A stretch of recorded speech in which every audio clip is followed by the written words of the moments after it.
finally Trump gives us a major win after a long period of major losses from him.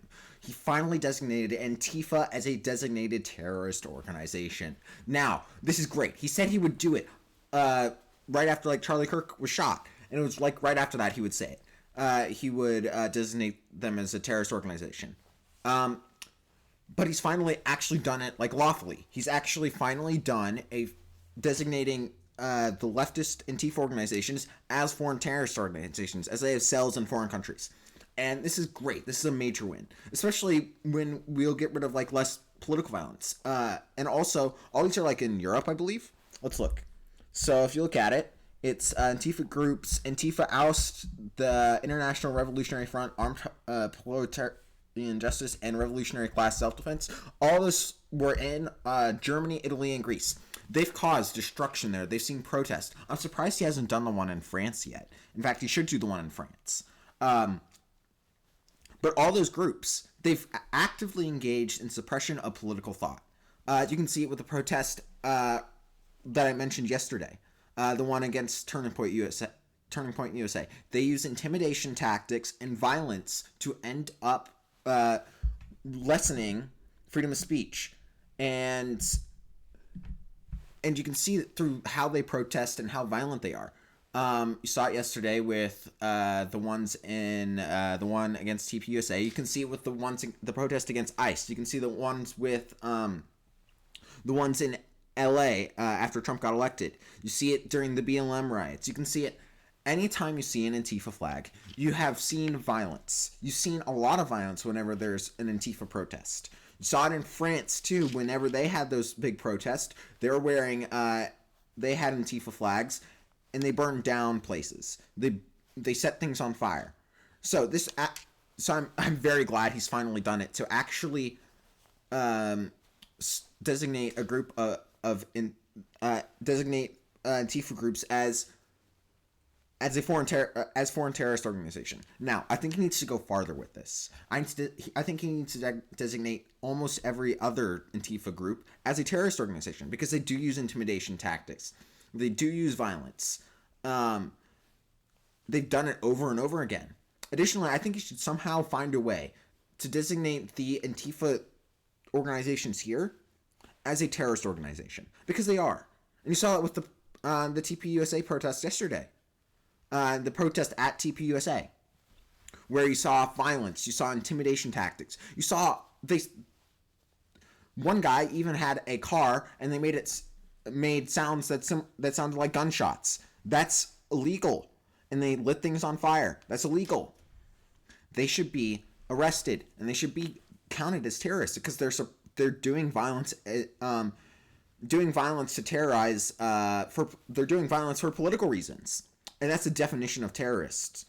And that they are the definition of terrorists. So he should put them in jail, arrest Antifa, and he should go even further. Sadly, I don't think he can. We don't actually have a designation of domestic terrorist organization, because first of all, that would be suppressing local speech, and other people could actually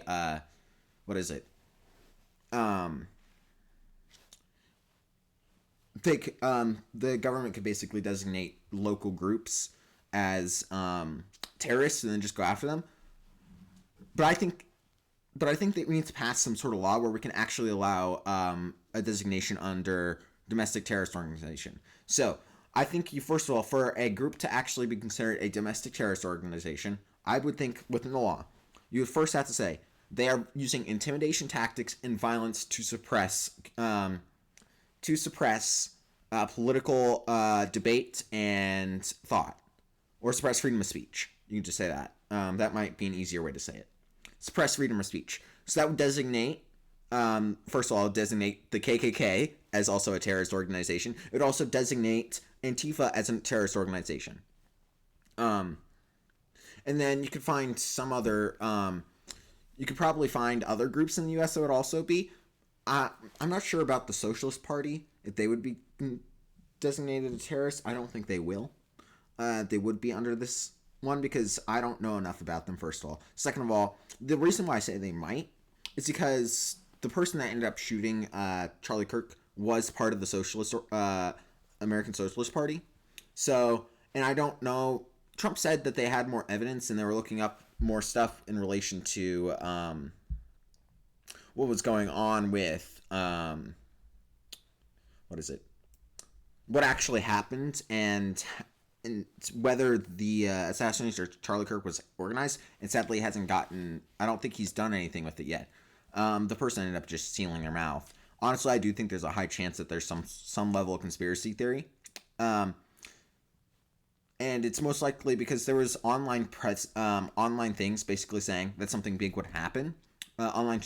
Mainly groups of people on the left and trans groups, I think, were saying that something big would happen to Charlie on the day he got shot. So there's a decently high chance that there's a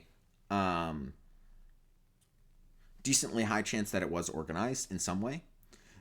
And so maybe groups like that, you could also try to find a way to designate them as terrorist organizations, although I don't think they would fit under the definition I said earlier. But still, if we passed a law that allowed us to designate certain groups as foreign terrorist and domestic terrorist organizations, and the law should be very strict on its requirements, because we don't want to limit freedom of speech here in the U.S. And we would have to be extremely strict on those arguments, extremely strict on the definition and stuff like that for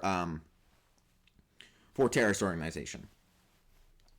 So, and if I said Antifa there, Antifa would probably fit into the definition I said earlier, which was a group or an organization that uses violence to suppress political thought or freedom of speech in the U.S. And I said it would also designate the KKK as a terrorist organization, and they should be designated as a terrorist organization because they used lynching and the killing of African Americans to suppress their political beliefs. So I think that first of all they would fit under that. So would Antifa in this situation. Also under the definition, groups like the I believe it was the anarchist groups back was it, I can't remember the time period, but previously we used to have a lot of anarchist groups in America, and they would also be, and they used terrorism to actually spread try to create chaos and cause anarchy.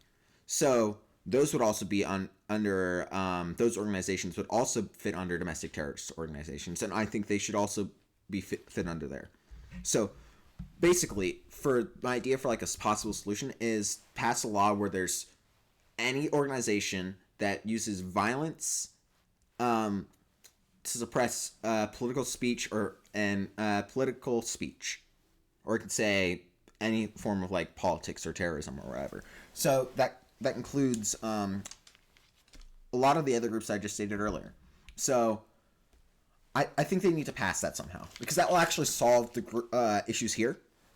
And by doing only the foreign terrorist organizations, designating them as only designating foreign groups of Antifa as terrorist organizations, it doesn't actually solve a lot of the problems here. It solves problems in maybe other countries and our allied countries, but it doesn't solve problems here. It will actually, I guess it would also limit problems here in the U.S. too, in a way, because you're cutting off funding and branches from other nations. So you could like sort of encircle Antifa into the U.S. in a way. But still, it's not going to solve. It's not going to have a. We need to have a stronger effect on the ones here in the U.S. and we need to have a stronger hand against those the people that are actively terrorizing people on either side of the political aisle, and that are actively terrorizing them in order to limit their speech, and it's for a political end. You just need to limit that as much as possible. And sadly, I don't think this is enough. We need to do more, a lot more, and we need to do it now, because extremism in the U.S. has skyrocketed, and there's been even more political violence. Ever since Charlie Kirk's assassination, there's been an increase in political violence, and it's mainly from people on the left. So it's not good. And then additionally, there's been a what is it? An increasing amount of extremism. Because if you look at, I believe there was a poll, I can't remember which one was it, but it said that was it like 30 to 40% of the U.S. population thinks violence is justified. Political violence is justified to achieve political ends. And if you have that large of a population that believes that, then you are in serious danger of ripping apart this country. And you need to arrest people that are actively committing violence, because then once you arrest people that are actively committing violence, it will be like a deterrent from people doing it in the future. So, and then another thing is that we need to weed out the extremism and actually have a good education system to where extremism is able to be stopped by the fact we have an educated population. And I don't think we have a strong educated population right now. We have one of the lower education scores among developed countries. So we need better education with that. And my actual solution to like a better education, so there's less extremism, would be first of all school choice, where you don't just have public schools. You have public schools, private schools, and you're still going to have some level of public schools, but those public schools have stronger regulations on them. So first of all, I would think the public schools, they would have, so school choice, what I'm thinking, like you have every single child has a voucher for like $10,000 or something a year, and that always goes to their education. So you have the public schools that are required to have the voucher of $10,000 as their maximum price.